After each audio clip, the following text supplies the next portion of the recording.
وقال الرسول يا رب إن قوم اتخذوا هذا القرآن مهجورا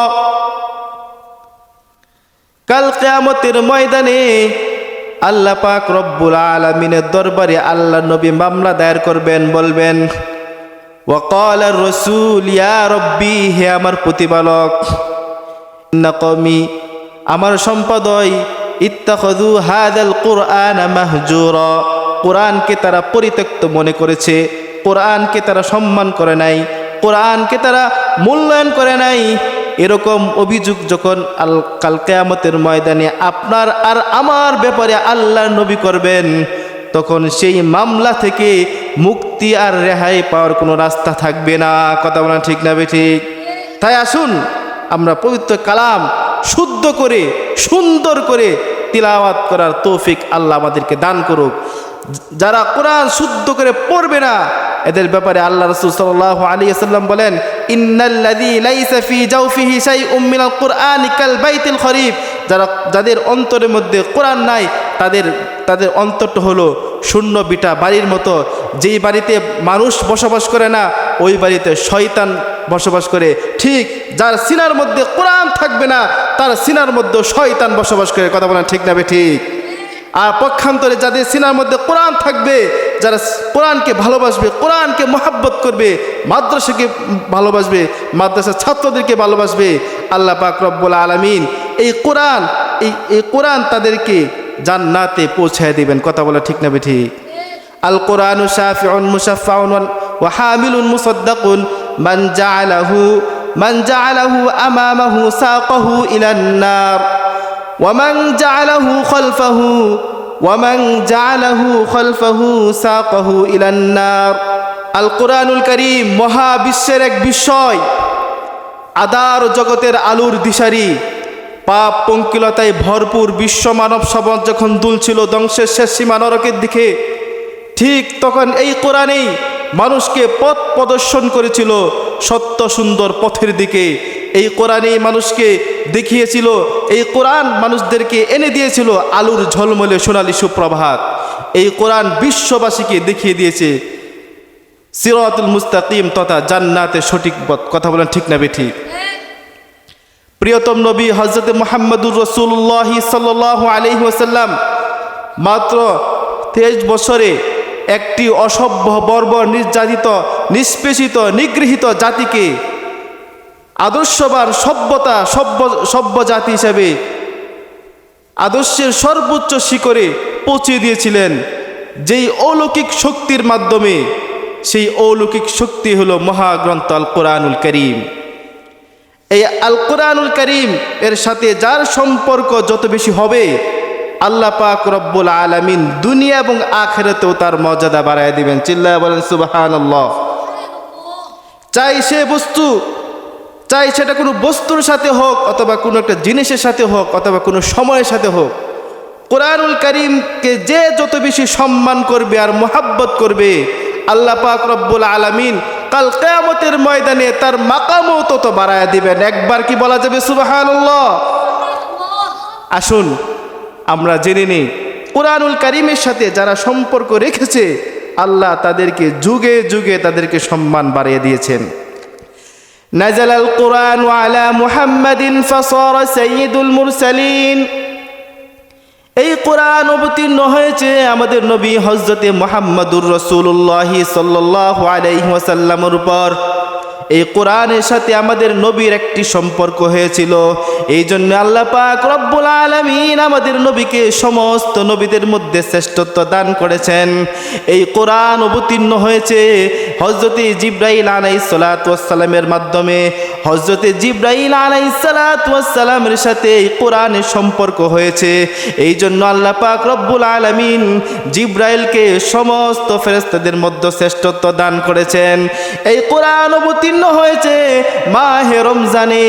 মাহে রমজানের সাথে কোরআনের সম্পর্ক হয়েছে। এই জন্য আল্লাহ পাক রব্বুল আলামিন মাহে রমজানকে 12 মাসের মধ্যে শ্রেষ্ঠ বানিয়ে দিয়েছেন। এই কোরআন অবতীর্ণ হয়েছে লাইলাতুল বরাতে, লাইলাতুল কদরের রাত্রিতে কোরআন অবতীর্ণ হয়েছে। এই জন্য আল্লাহ পাক রব্বুল আলামিন লাইলাতুল কদরকে সমস্ত রাত্রির মধ্যে শ্রেষ্ঠত্ব দান করেছেন। এই কোরআন অবতীর্ণ হয়েছে আখির নবী, শেষ নবী হযরতে মুহাম্মদুর রাসূলুল্লাহ সাল্লাল্লাহু আলাইহি ওয়াসাল্লামের উম্মতের উপর। এই জন্য আল্লাহ পাক রব্বুল আলামিন আখির নবী, শেষ নবী হযরতে মুহাম্মদুর রাসূলুল্লাহ সাল্লাল্লাহু আলাইহি ওয়াসাল্লামের উম্মতকে সমস্ত উম্মতের মধ্যে শ্রেষ্ঠত্ব দান করেছেন। এই কোরআন অবতীর্ণ হয়েছে মক্কাতুল মুকাররমা, মদিনাতুল মুনাওয়ারার মধ্যে। মক্কাতুল মুকাররমা, মদিনাতুল মুনাওয়ারা, মাটি মানুষের সাথে কোরআনের সম্পর্ক হয়েছে। এই জন্য আল্লাহ পাক রব্বুল আলামিন মক্কাতুল মুকাররমা, মদিনাতুল মুনাওয়ারাকে সমস্ত পৃথিবীর সমস্ত জায়গার মধ্যে সবচেয়ে বেশি শ্রেষ্ঠত্ব দান করেছেন। চিল্লা বলা যাবে কি সুবহানাল্লাহ। এ কালামে জিন্দা কুরআনে হাকিম, এ কালামে জিন্দা কুরআনে হাকিম, হিকমতে উ লা ইয়াজালাস্তু কদিম। সম্মানিত হাজিরিন, এই কালামের সাথে যার সম্পর্ক যত বেশি হবে দুনিয়া বা আখিরাতে তার মর্যাদা কে বাড়ায় দিবেন? চিল্লায়া বলেন। আল্লাহ তার সম্মান মর্যাদা বাড়ায় দিবেন। এই কালামকে যে বেশি মুখস্থ করবে, এই কালাম অনুযায়ী আল্লাহ তাআলা কোরআনকে যে মুখস্থ করবে, ভালোবাসবে, আল্লাহ পাক রব্বুল আলামিন তার মাকাম কিয়ামতের ময়দানে সর্বোচ্চ স্থানে দান করবেন। আল্লাহ হাবিব সাল্লাল্লাহু আলাইহি ওয়াসাল্লাম বলেন, কাল কিয়ামতের ময়দানে যারা এই কালামকে, আল্লাহ তাআলা কালামকে মুখস্থ করবে, কোরআনকে যার সিনার মধ্যে ধারণ করবে, কোরআনকে যে হিফজ করবে, তার মাকাম মর্যাদা কি হবে? হাদিস শরীফের মধ্যে আল্লাহ রাসূল সাল্লাল্লাহু আলাইহি ওয়াসাল্লাম বলেন, ইকালু লিসাহিবিল কুরআন ইকরা ওয়ারতাকি ওয়ারাত্তিল কামা কুনতা তুরাত্তিলু ফিদ দুনিয়া ফাইন্না মানজিলাকা ইনদা আখিরি আয়াতিন তাকরাউহা। কাল কিয়ামতের ময়দানে আল্লাহ পাক রব্বুল আলামিন হাফিজ কোরআনদেরকে বলবেন, হাফিজ কোরআন পড়তে থাকো আর উড়তে থাকো, পড়তে থাকো আর চড়তে থাকো, তার তিল সহিত তুমি কোরআন তিলাওয়াত করো। যেমন ভাবে তুমি দুনিয়ার মধ্যে তার তিল সহিত কোরআন তিলাওয়াত করতে, আজকে তুমি সেইভাবে কোরআন তিলাওয়াত করতে থাকো। হাফিজ কোরআন যখন একটি আয়াত তিলাওয়াত করবে, আল্লাহ পাক রব্বুল আলামিন তার একটি মাকাম বাড়িয়ে দিবেন। এইভাবে যখন হাফিজ কোরআন তিলাওয়াত করতে থাকবে, তার মাকাম বাড়তে থাকবে। জান্নাতের মধ্যে হাফিজ কোরআন স্থান হবে সেখানে যেখানে তার তিলাওয়াত গে শেষ হবে। চিল্লা বলেন সুবহানাল্লাহ। এই জন্য এক কবি বলেন, জিস শখস কে औलाद हुए हाफिज कुरान, जिस शख्स के औलाद हुए हाफिज कुरान, महशर में मिलेगा उस एक ताज दुरख्सान, महशर में मिलेगा उस एक ताज दुरख्सान। जिस शख्स ने कुरान को सीनों में बुझाया, जिस शख्स ने कुरान को सीनों में बुझाया, फिरदौस मुअल्ला में मक़ाम अपना बनाया, फिरदौस मुअल्ला में मक़ाम अपना बनाया। 10 अहले जहन्नम की सुपारिश ओह करेगा, 10 अहले जहन्नम को सुपारिश ओह करेगा, फिरदौस की मिले कर उन साथ चलेगा। 10 नेक ओ पाता है या मुसलमान, 10 नेक ओ पाता है या मुसलमान। चिल्ला बोलें सुबहानाल्लाह।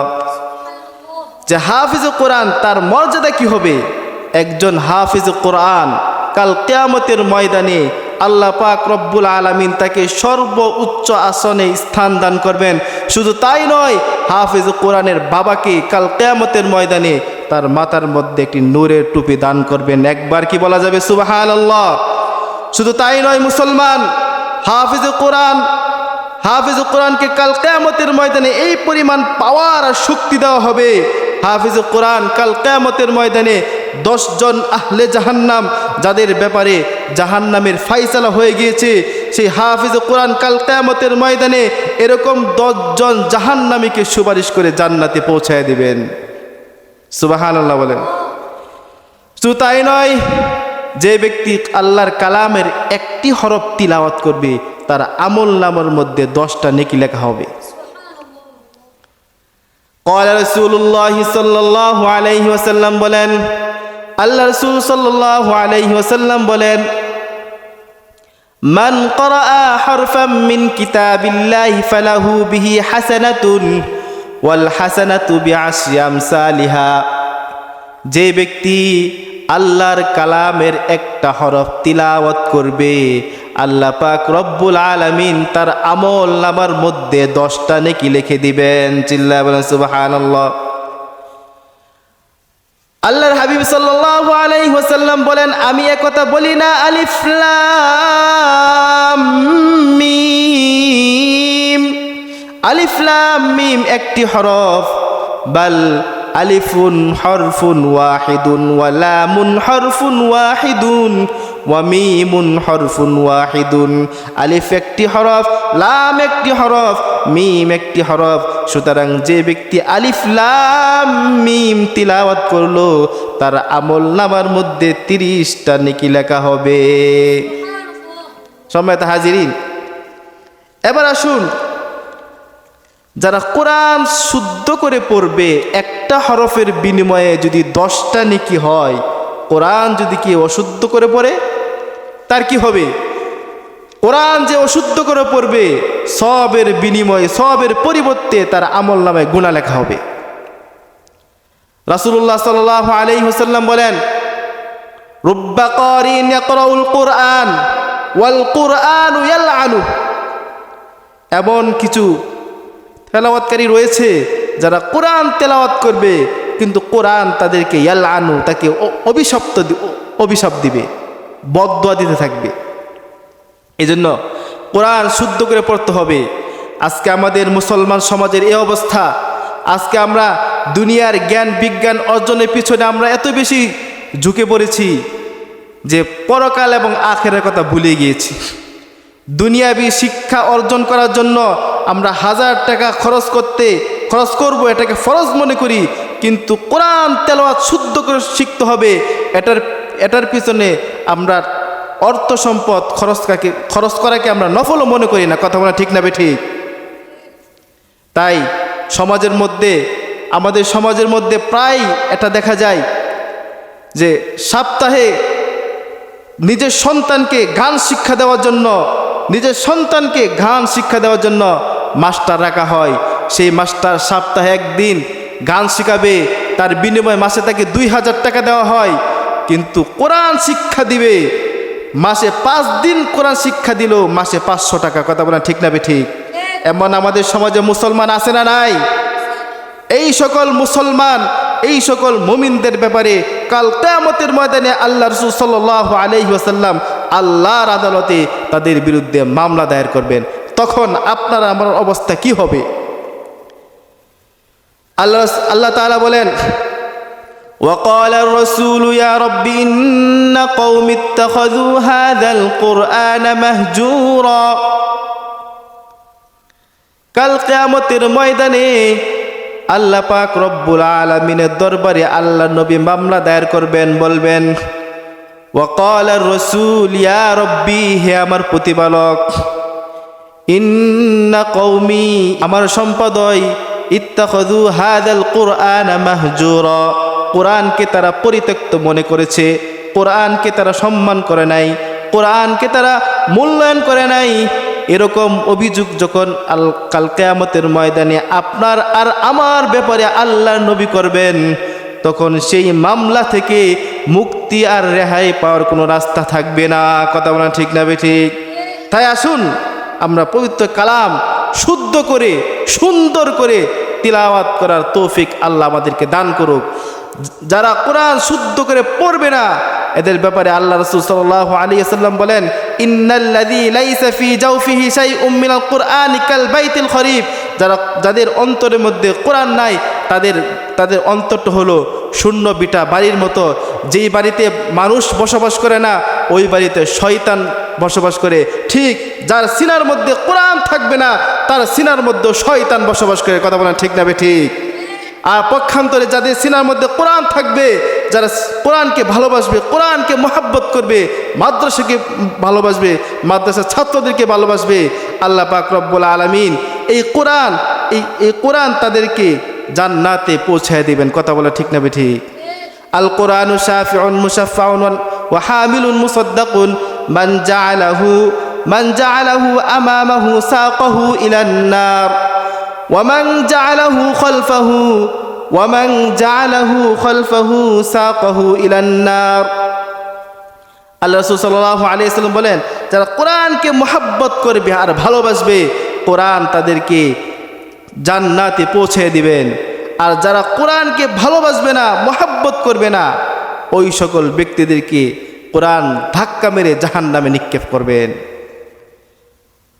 আসুন আজ থেকে আমরা ওয়াদা করি এই কোরআন নিজে শুদ্ধ করে পড়বো, সঠিকভাবে পড়বো, আমার ছেলে সন্তানদেরকে কোরআন শুদ্ধ করে পড়াবো। আল্লাহ পাক রব্বুল আলামিন আমাদের সকলকে সহি শুদ্ধভাবে আল্লাহর কালাম তিলাওয়াত করার তৌফিক দান করুক।